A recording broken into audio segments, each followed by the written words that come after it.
Let's get into will he stay or will he go? Courtney has compiled a list of Vikings players whose futures are up in the air due to their current contract situations, and we will try and decide will they stay or will they go? And we start with Anthony Harris. Let me just clarify. Are we saying from our standpoint, would they stay or will they go? Or are we predicting what the Vikings will do? I think predicting what the Vikings would do would be fair. I don't think there's much of a question with Anthony Harris when you hear he's the top free agent. That's right. why we're starting with when you him. hear how he's talking, when you hear how Mike Zimmer is talking at the combine and saying that the safety position is not a top priority for this team this offseason, it's all but a foregone conclusion in my mind, and I think in your mind, Courtney, that Anthony Harris he will go. Yeah, and I do believe that.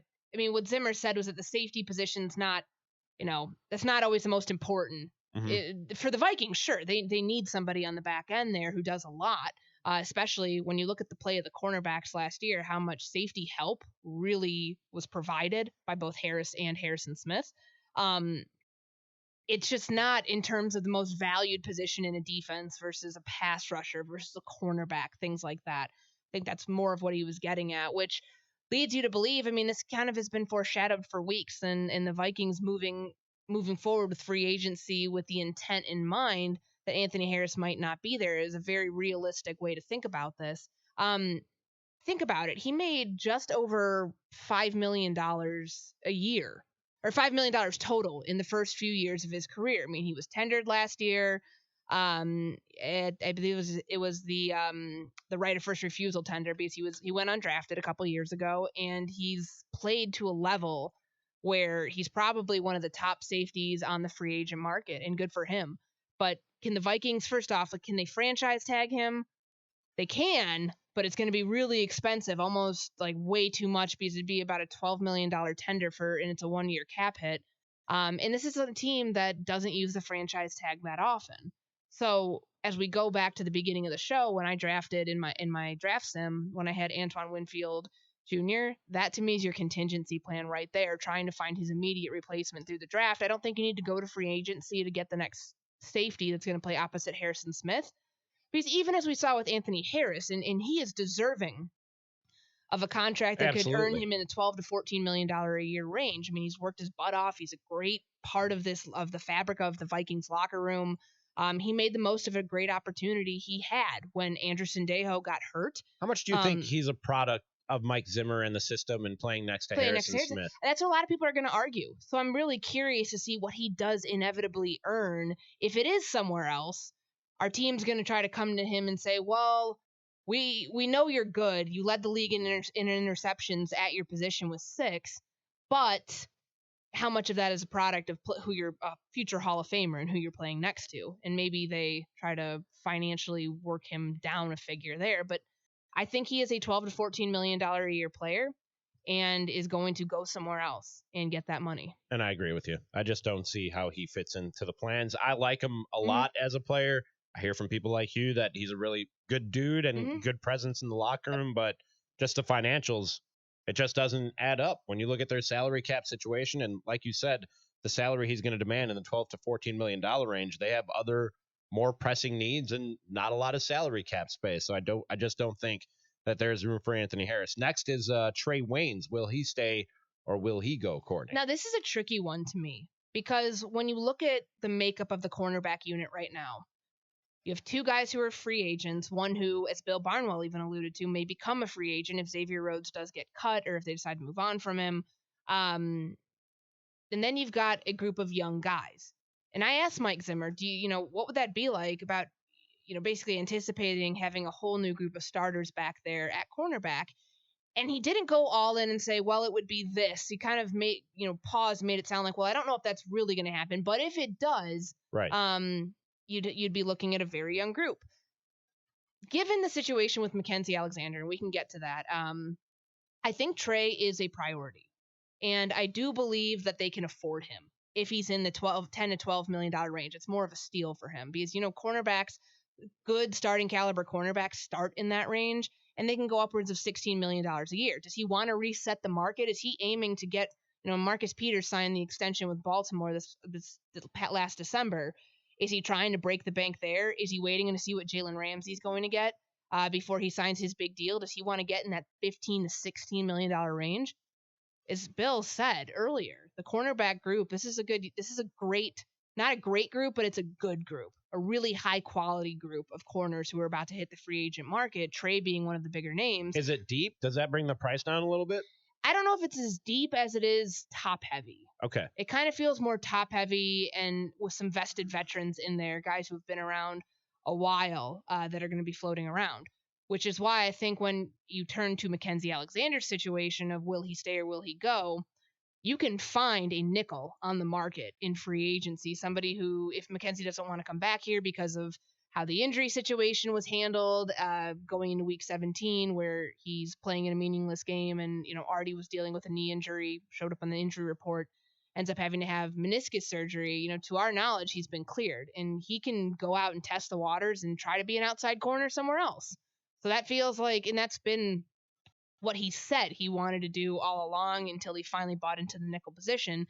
So when I'm weighing Trey and Mackenzie, I just don't think you want to lose both of them. You think one of them is back? I do think that you can work it out, but it's like, where are you getting the cap space from if Kirk's not helping you in that sense right now by creating that? And I mean, to all the cap is how much cap space do they have right roughly now? It's like somewhere in the over the $2 million range right now, which is nothing, which is not a lot. But there are the people who say, oh, well, the salary cap doesn't matter, it's how much you have in cash. They can get creative, don't get me wrong here, but they know that they've been handicapped before by free agency and the salary cap, much in part due to Kirk Cousins' contract. So, how creative can they get? I guess it remains to be seen. But if I'm just looking at like a logical reason to keep one of the cornerbacks, I think the argument I laid out that you just don't want to start over with an entirely new unit. And if you're keeping one, in my mind, because he plays on the outside, Trey Waynes is the more valuable guy to keep. Am I misreading that, or you think Mackenzie Alexander brings as much to the table? I've always been of the notion that playing nickel is hard.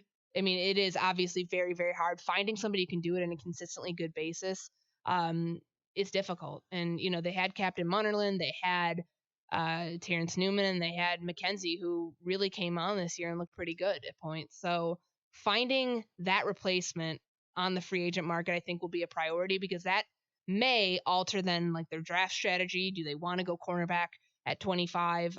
It certainly feels like that's an option to them.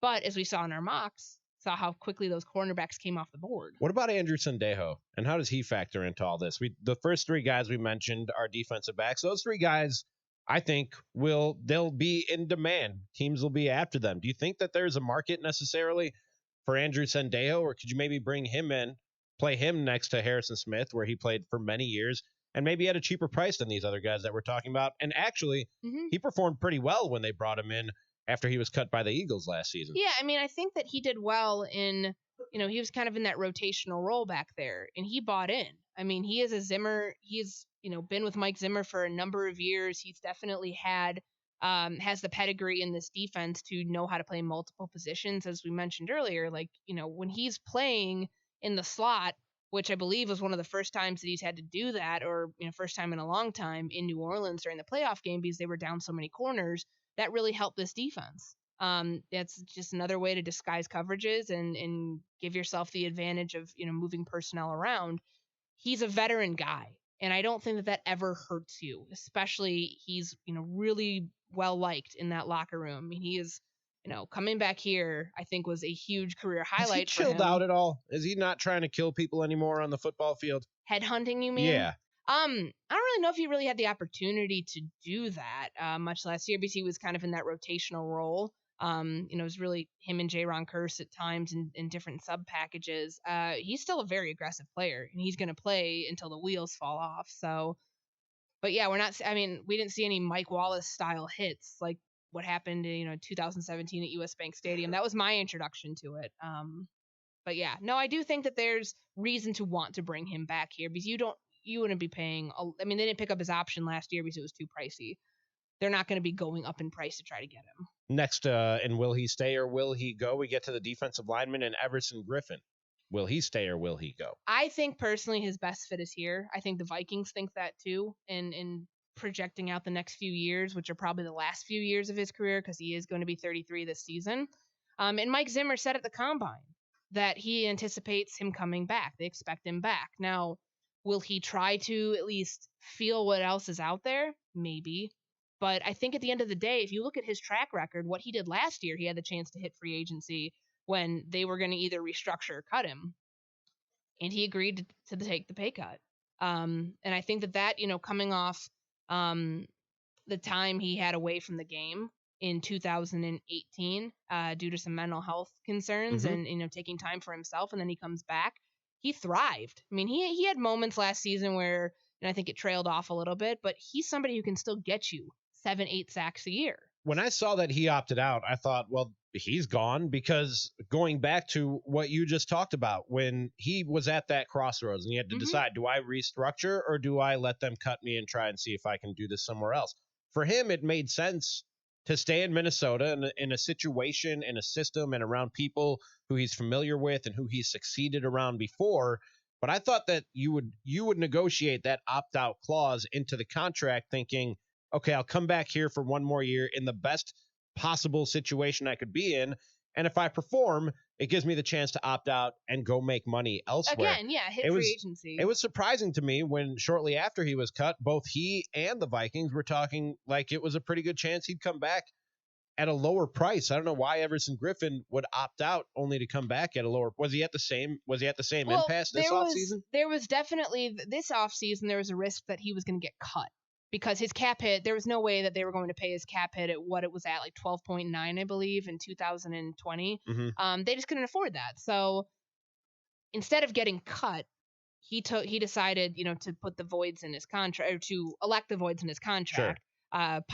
Contrary to popular belief, it wasn't an automatically voided contract. He's one of two players in the NFL who had a player-controlled void, so it was up to him to do. And I think it's a heads-up move because he knew he was going to get cut if he didn't do that.